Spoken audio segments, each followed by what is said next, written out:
প্রতিটা যাত্রার একটা শেষ সূর্যাস্ত থাকে, আর নেপালে এটাই ছিল আমাদের শেষ সূর্যাস্ত।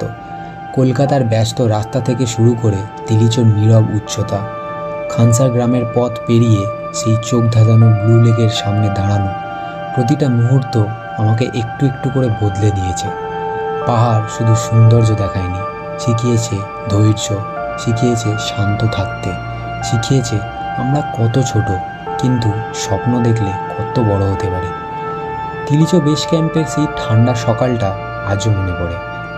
হাওয়ার শব্দ, চারপাশে নিস্তব্ধতা, যেন প্রকৃতি নিজেই কিছু বলছিল। পিসাং থেকে ফেরার পথে সবুজ লেকের দিকে শেষবার তাকিয়ে মনে হয়েছিল নেপাল আমাকে চুপচাপ বলছে আবার ফিরে আসবে, আরও শক্ত হয়ে। এই সফর শুধু গন্তব্যে পৌঁছানোর ছিল না, এটা ছিল নিজের সীমা ভাঙার, নিজের ভিতরের মানুষটাকে খুঁজে পাওয়ার গল্প।